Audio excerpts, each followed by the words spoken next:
Tonight, we journey into the shadows, unraveling stories of terrifying encounters with entities from realms beyond. If you think you're brave enough, join us as we delve into accounts that defy logic and chill the soul. But beware! Each tale serves as a haunting reminder that some doors should remain closed. Title: The Dresser's Whisper. The antique dresser was the first thing Ethan Walker noticed when he stepped into his new room. Its dark wood gleamed dully under the weak sunlight streaming through the window. Intricate carvings of vines and flowers ran along the edges, and its heavy brass handles felt cold to the touch. Ethan thought it looked ancient, like something out of a museum. It was oddly out of place in an otherwise modern home.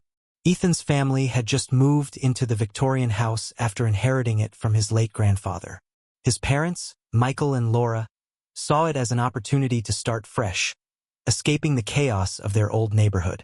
Ethan, an 8-year-old with a vivid imagination, wasn't thrilled about leaving his friends behind. The house felt too big, too quiet, and the creaks and groans it made at night unsettled him. "Isn't this cool?" Ethan's older sister, Emily, said as she ran her fingers along the dresser's carvings. "It's like something out of a fairy tale." Ethan didn't answer. Something about the dresser made him uneasy, though he couldn't explain why. The first week in the house passed uneventfully. Ethan spent most of his time exploring the backyard or reading comics in his room. The dresser, looming against the wall opposite his bed, became a fixture in his daily life. At night, he swore he could hear faint creaks, as if someone were shifting inside it, but he convinced himself it was just the house settling. One evening, while playing with his toy cars on the floor, Ethan heard a soft knock. He froze, looking up at his bedroom door, but it was closed. Another knock came, this time quieter but unmistakably coming from the dresser. "Hello," Ethan whispered, his voice barely audible. He felt silly talking to a piece of furniture, but his curiosity outweighed his fear. For a moment, there was nothing but silence. Then, a faint whisper, so soft he thought he might have imagined it. "Ethan." His heart raced. He scrambled to his feet and backed away, staring at the dresser. The room was still, the only sound his shallow breathing.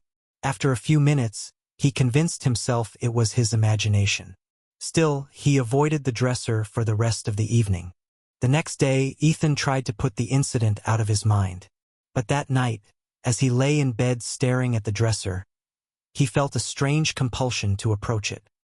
He slipped out of bed, his bare feet cold against the wooden floor, and opened one of the drawers.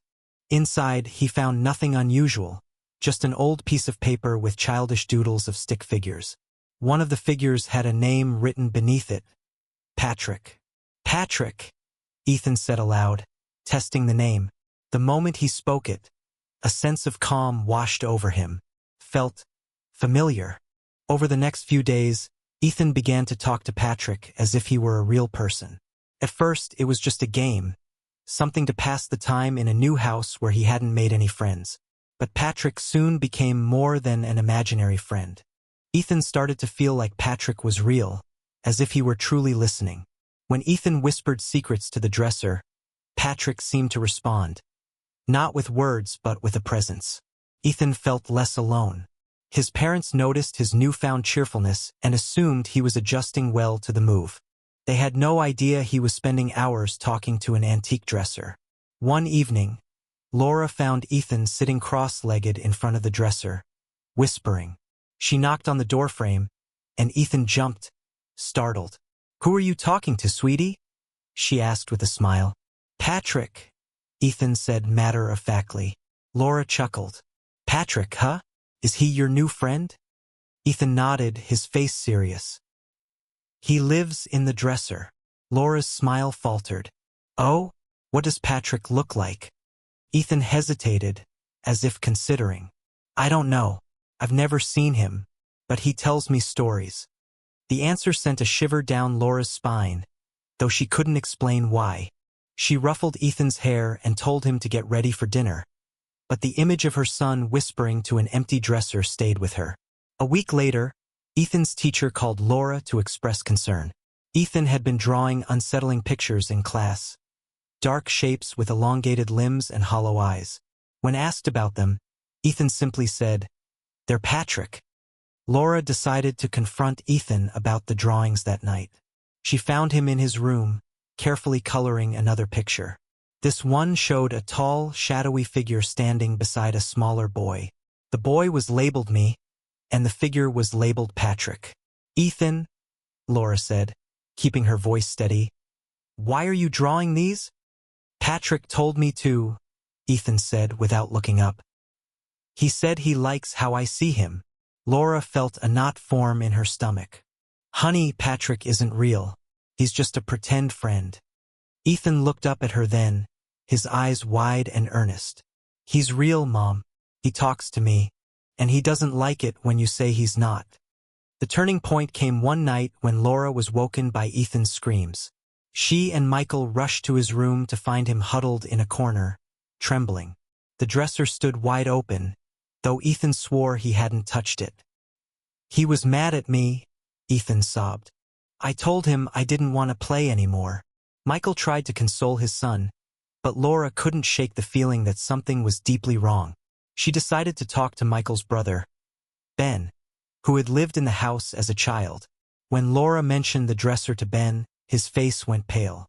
He admitted that as a boy, he'd also had an imaginary friend named Patrick who lived in the dresser. Ben described having vivid nightmares and waking up with scratches on his arms. Their father had eventually burned the dresser, believing it to be cursed. "But if it was burned," Ben said, his voice trembling, "how is it back?" That night, Laura and Michael agreed to remove the dresser. As they carried it downstairs, Ethan screamed and begged them to stop. "You can't take him away," he cried. "He'll be so angry." Despite Ethan's protests, Michael and Laura placed the dresser in the garage. But when they returned to the bedroom, they found it standing in its usual spot, as if it had never been moved. Ethan sat on his bed, staring at them with an expression they didn't recognize. His voice was flat as he said, "I told you, he won't let you." The events surrounding the dresser left a palpable tension in the Walker household. Conversations were strained, and the usually cozy home felt colder, quieter. Laura and Michael decided to focus on Ethan's well-being, yet unease lingered like a shadow over their days. Ethan's behavior changed after the dresser incident. He became withdrawn, spending long hours in his room with the door closed. When asked about school, he answered in clipped sentences or shrugged. His once vivid laughter was now a distant memory. One morning, Laura noticed scratch marks on Ethan's forearm. "Ethan," she asked gently, "what happened?" He pulled his sleeve down and avoided her gaze. "It's nothing. Just from playing." "Playing with who?" Laura pressed, her voice betraying her worry. Ethan didn't answer. Michael, trying to lighten the mood at dinner that evening, suggested a family outing. "How about the park this weekend? We can bring a picnic, maybe toss around a football." Ethan barely acknowledged him. "I can't. Patrick says I need to stay here." The words sent chills down Laura's spine. Michael's jaw tightened, but he chose not to push the issue. Laura couldn't shake her growing suspicion. After putting Ethan to bed, she began digging through family records, old photo albums, and her late father-in-law's personal items, stored in boxes in the attic. Amid dusty journals and faded photographs, she found an envelope labeled Benjamin, age 9. Inside were drawings eerily similar to Ethan's, shadowy figures with elongated limbs and hollow eyes. Laura's heart raced as she sifted through them. In one of the drawings, a figure labeled Patrick loomed over a boy sitting by an antique dresser. The parallels between Ben's childhood and Ethan's were undeniable. Laura felt a knot tighten in her stomach. She needed answers. Laura persuaded Michael to accompany her to Ben's house the next day, leaving Ethan with a neighbor. Ben greeted them warmly but looked wary when Laura mentioned the dresser. "Why are you asking about that thing?"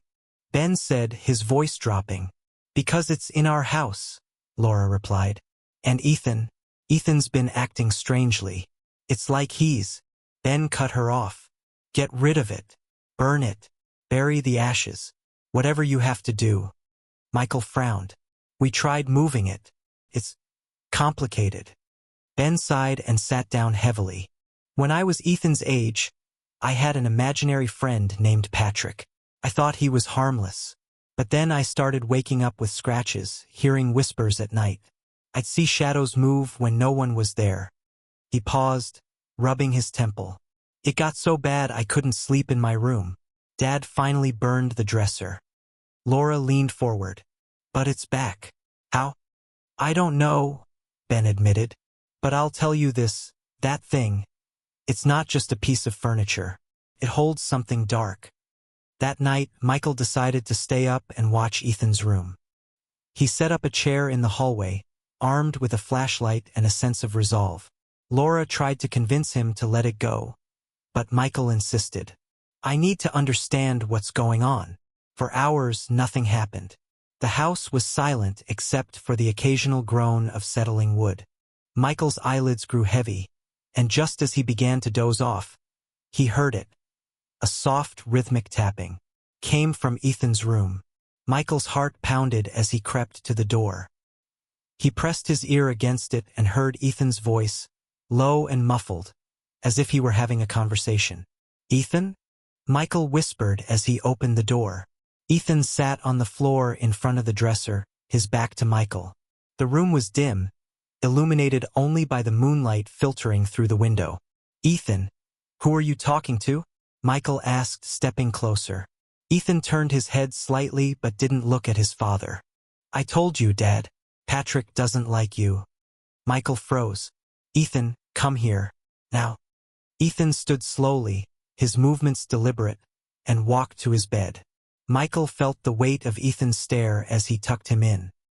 He glanced back at the dresser before leaving, its ornate carvings seeming to shift in the pale light. The next morning, Michael shared what he had witnessed with Laura. They agreed to move the dresser to the garage again, this time locking the door to prevent Ethan from accessing it. Ethan didn't protest, but his silence was unsettling. That night, Laura woke to the sound of footsteps. Assuming it was Ethan, she got up to check on him. To her horror, she found him standing in the garage, the locked door wide open. Ethan was staring at the dresser, his hands outstretched as if reaching for it. Ethan, Laura yelled, snapping him out of the trance. He blinked, disoriented, and began to cry. I don't know how I got here, he sobbed. Laura pulled him into her arms, her mind racing. Whatever was happening to her son, it was beyond her understanding. Desperate, Laura and Michael sought advice from a local historian, Mr. Whitaker, who specialized in Victorian-era artifacts. They brought him photographs of the dresser and described its history. Whitaker's face grew serious as he examined the images. This piece, it's old, likely late 19th century. The carvings suggest it may have belonged to a craftsman who specialized in funerary art. Funerary art? Laura asked, her voice trembling. Whitaker nodded. Yes, furniture like this was sometimes made to honor the deceased. But occasionally pieces were crafted under more superstitious circumstances. Some believed they could trap the essence of a person. Trap them? Michael echoed, his face pale. Whitaker hesitated. If the dresser has a history of strange occurrences, it's possible its past owner intended it for something darker. Determined to end the nightmare, Michael decided to destroy the dresser. He borrowed an axe and gasoline from a neighbor, planning to burn it in the backyard. Laura watched nervously as Michael dragged the dresser outside. Ethan, meanwhile, stayed inside with Emily, who tried to distract him with games. As Michael swung the axe, the dresser seemed almost to resist. Each blow felt heavier than the last, as if the wood itself were fighting back. Splinters flew, and the carvings seemed to writhe in the flickering light of the fire. When the flames finally consumed the dresser, Ethan let out a blood-curdling scream from inside the house. Laura rushed to him, finding him curled up on the floor, sobbing uncontrollably. It's gone, he whispered. He's gone. Though the dresser was destroyed, the walkers couldn't shake the feeling that their ordeal wasn't truly over. Ethan began to improve, but shadows lingered in the corners of their minds. Laura couldn't help but wonder. Had they truly rid themselves of Patrick, or had they merely released him into the world? The weeks following the destruction of the dresser brought a fragile calm to the Walker household. Ethan's nightmares subsided, and he seemed to return to his old self, spending time outdoors and rediscovering his love for drawing. For the first time in months, Laura and Michael allowed themselves to breathe. Yet, in the silence of the night, doubts lingered. Had they truly closed the chapter on Patrick, or had they merely unleashed something they couldn't comprehend? Life slowly resumed its rhythm.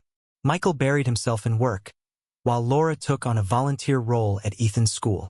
Ethan's improvement was a beacon of hope, yet Laura couldn't shake the feeling of being watched, especially when she passed by the garage. One evening, as Michael worked late, Laura found herself alone in the living room. She had just settled down with a book when a faint tapping echoed through the house. Her breath caught in her throat. The sound was unmistakably coming from the garage. Clutching her phone, she tiptoed to the door. Turning the knob, she peered inside. The garage was dark and empty, save for the faint smell of burnt wood. Laura flipped on the light, her heart pounding. Nothing was there. Shaking off the nerves, she double-checked the lock before heading back inside.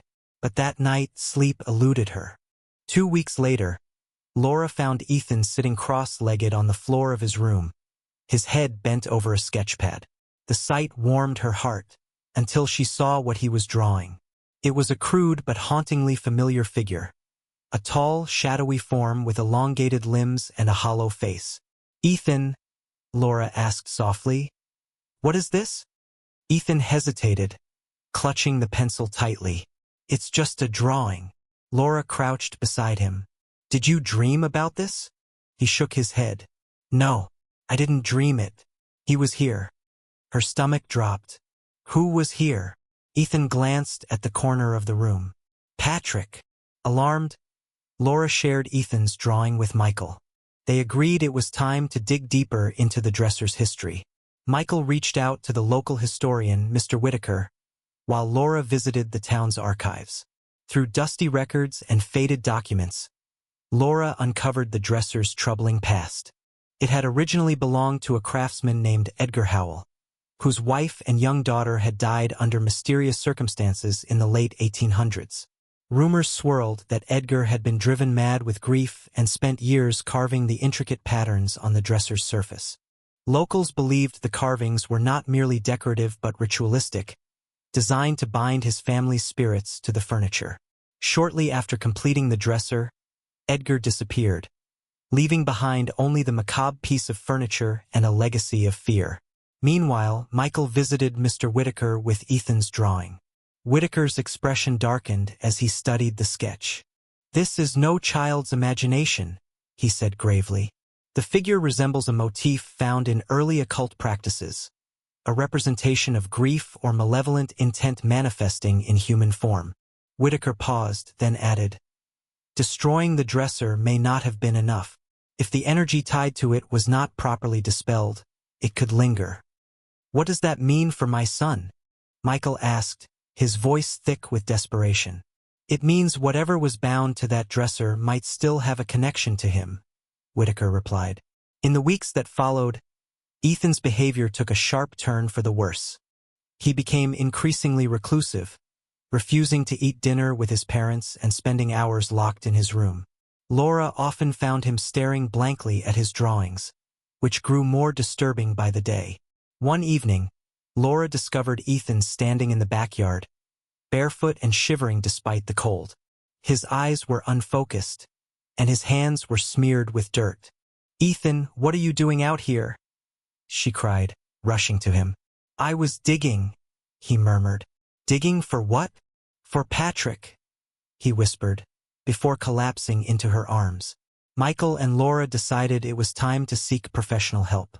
They brought Ethan to a child psychologist, Dr. Grace Simmons, who specialized in trauma.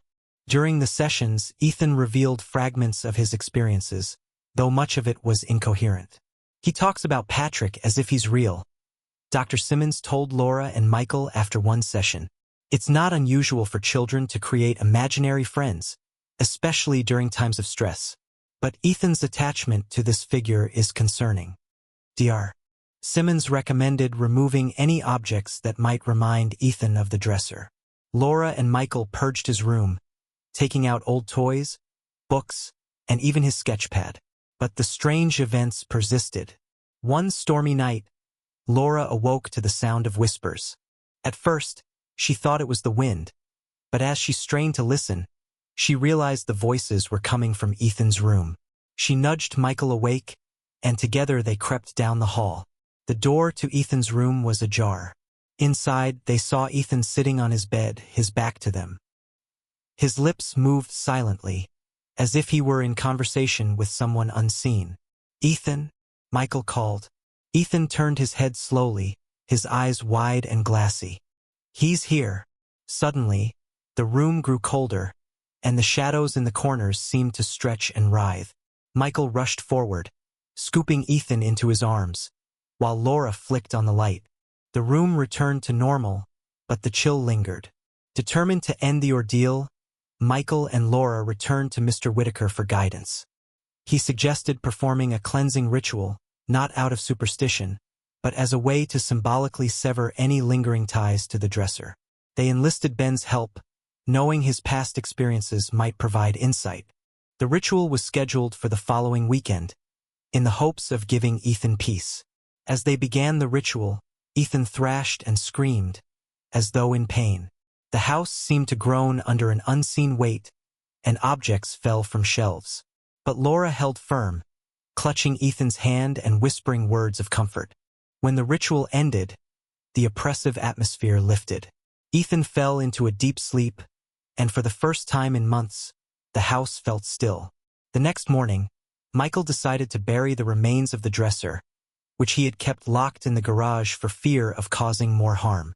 As he dug a hole in the backyard, he unearthed something shocking: a small, weathered box. Inside was a photograph of Edgar Howell, standing beside the very dresser they had destroyed.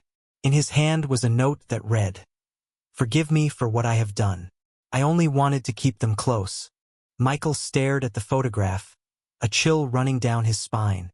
Had they truly laid the past to rest, or had they merely uncovered its darkest secrets? Though Ethan improved over the following months, Laura and Michael couldn't shake the feeling that their family had been forever changed. The events surrounding the dresser became a quiet, unspoken memory.